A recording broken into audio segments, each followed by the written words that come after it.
If you're over 30 and still living paycheck to paycheck, it's a tough situation to be in, and it's not always bad luck. A lot of time it's just bad habits. And these bad habits are quietly draining your bank account. And it's probably not your fault. It's because you're bombarded with marketing and influencers that can make you feel like if only you spent like them on the things they owned, that you'd be living the life of your dreams. So I'm going to be talking about the 5 wealth killers that are pretty common that you may be doing every week without even realizing it. And those are different subscriptions, banking habits, making decisions that drain you of a few dollars every day, or maybe more than a few dollars every day. And you just don't even realize it because it's become such a habit. So this isn't really about blaming you. It's about waking you up, because if you don't fix it now, you'll be broke at 65 and wondering what the hell happened. As a friend of mine did, I have run into too many people who have suddenly woken up in their 60s and 70s, and they suddenly realize they don't have anything put aside, that Social Security isn't going to cover them, they don't have a pension, they don't have a 401k plan, and it's a terrible situation to be in because they're scrambling from week to week and month to month, and maybe even day to day, to make sure their bills are paid. And I'm hoping it doesn't happen to you. So just take some of these into consideration, see where you can apply them in your life, and keep the ones that you feel are truly bringing value to your life. So with the help of one of my favorite YouTubers, Mark Tilbury, these are the 5 wealth killers that are slowly draining your bank account. If you spend $5 on your morning coffee on the way to work, $15 on a nice lunch from the food truck, $4 on overpriced transport, $2 on a sweet treat, and $1.40 on unwanted subscriptions, then that's the same as spending $10,000 every single year. So those are pretty common. So if you spot yourself in any of these situations, here's my take on what I do. Unfortunately, I am not a coffee drinker. But if Starbucks means that much to you, go ahead and spend the $4 or $5. If you want an alternative, then I would say drink your free coffee at work if available.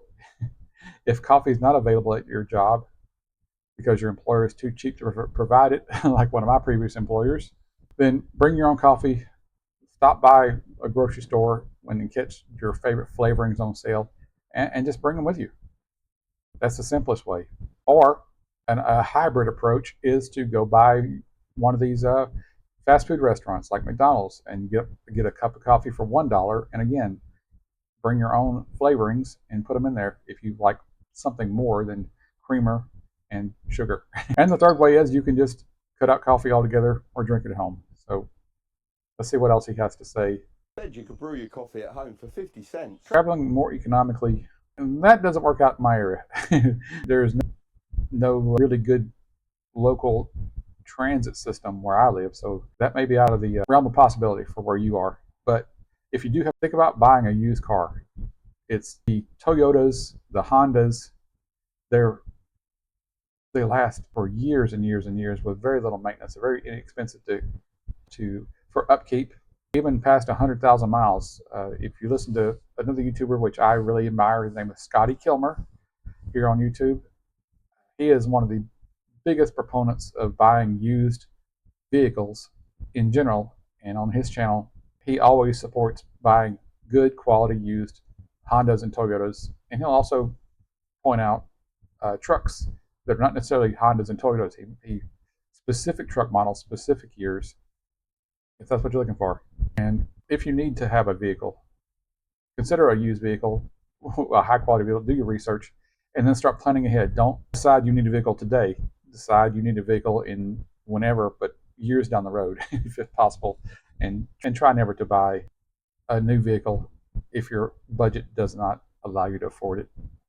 My personal rule is, if you can't pay the car off in 3 years, then I do not buy it. Because if you have a loan for longer than 3 years, you're going to be upside down in the loan, owing more on the car than what the car is worth if you have to sell it. And also, you're paying full coverage insurance that whole time too. So you're tacking on, in my case, another $50, $60 a month for the collision insurance. And it may not sound like a whole lot, but if you're paying the average car payment, which is around $500 a month here in the US, then you're also paying $150, maybe $200 a month for full coverage insurance on your car. So now you're paying $700. Do you know how much you can buy with $700 a month? You know how much you can save? How quickly you can build a safety fund, rainy day fund with $700 a month. You build up a 1 month emergency fund that will cover all your bills for 1 month in case you lose your job. So let's keep going. I'm talking too much. Half the price. Make a packed lunch for $4.50. Go with Yeah, packing your lunch instead of going to a sit-down restaurant or even fast food. If you're spending more than $5 or $6 a day for your lunch, I think that's too much. To me, I'm wasting money, and I also don't know where to go from there. It's a wealth drainer. If you've got the kind of income that $15, $20, $25 for lunch every day, on top of your cost for breakfast, on top of your cost for your coffees, on top of your cost for your dinner, let's just stick within the range of the food bill, nothing else. If it doesn't affect your life, it doesn't affect your lifestyle, you've got your emergency fund put away, you've got your retirement on track, then sure, spend the money if it makes you happy. But if you're not fully secure financially as far as having everything in place to make sure that your retirement's on track and your bills are paid for each month, then you might want to reconsider those $15 lunches. You can always go out to eat and take advantage of coupons and savings, but it takes a little research. Sometimes it takes a little bit of learning how to use the right apps at the right time. I'll give you an example. In my case, I'm very lucky. I have a McDonald's and a Burger King that are literally 2 blocks apart. So I hop on the Burger King app and I get their large French fries for $1, and then I purchase one of their double cheeseburgers, and that runs about $4. If, however, I would prefer McDonald's, I can do almost the same thing there. They also offer a $1 any size fry with a $1 or more purchase. So I go over there and purchase their double cheeseburger, or maybe just a single cheeseburger. I'm not sure right now, but the thing is, there's a double hack on McDonald's because you can do the $1 French fry thing and purchase a cheeseburger right now. And as right now, 6/30/2025, it's working. I did it last night. They have a $1 add-on menu, so you can add a second cheeseburger to your order for $1 more. So it was like $5 for two cheeseburgers and the biggest order of fries that McDonald's offers right now. And again, I'm rambling. Let's get on with this hack about the sweet treats. If you're open to the idea, then buy them in bulk to your local grocery store, your local Walmart, and pick an alternative treat rather than a name brand like Krispy Kreme, and get them for much cheaper and eat them on the way to work or during the day, whatever you want to do with them. But just don't pay $2 or $3 for a single donut or a single bear claw. So he says skip them. I'm saying if they improve your life, they're of value to you in your life, then find a workaround so that you're buying them at a discount, whether it's in day old or a different brand, and you're purchasing them multiples at a discount. Let's see what else he has to say. About the sweet treat and cancel your unwanted subscriptions, which will save you $7,800. I don't know where he's getting this $7,000 from. I don't know. He doesn't say what subscriptions there are, but it looks like all the streaming subscriptions from Netflix, Disney Plus, Hulu, who knows what else. I don't have any of those. My viewing is limited to what's on the YouTube. But my friends do subscribe to those things, ESPN Plus. If you're paying $10 a month or whatever the going rate is, multiply that by 5 or 6 subscriptions, because you can't get everything you want to watch most of the time in one channel.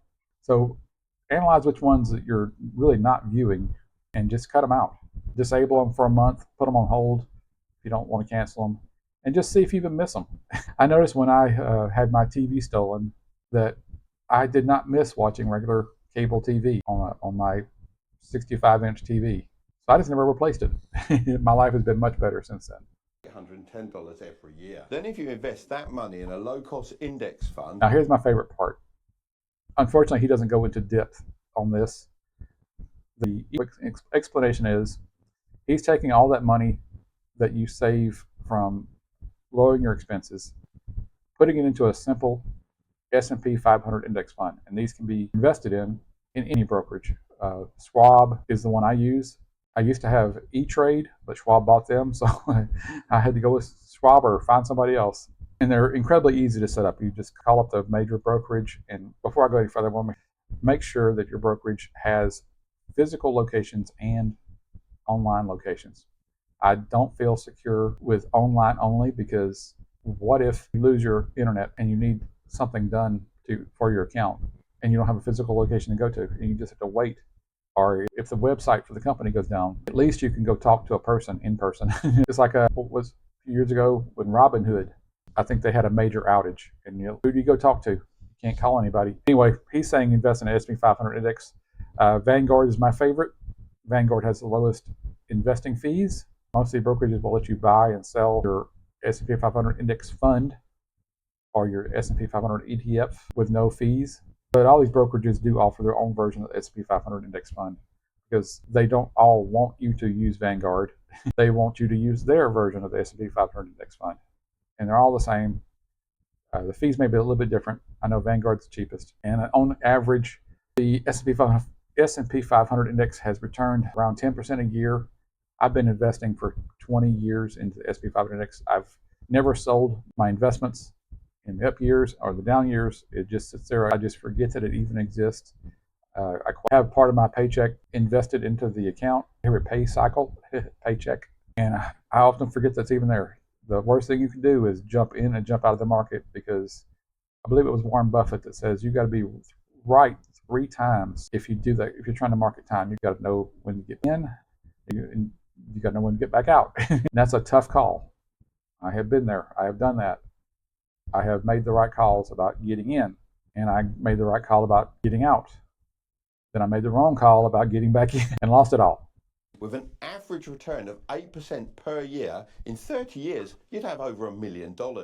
If you spend $5 on your morning coffee on the way to work. Yeah, so that 30-year thing, that works well if you're 30 years or younger.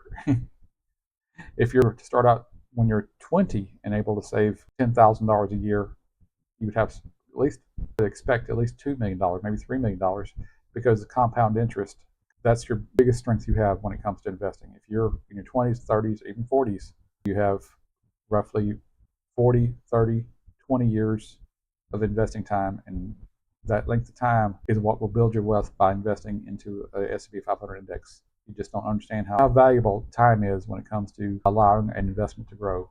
So hopefully this has helped at least one person. Think about it, see where you can apply it in your life. You don't have to do all 5. Start with 1, or just start with transferring $5 a paycheck from your checking account into your savings account, and forget your savings account exists. And I'll talk to you later.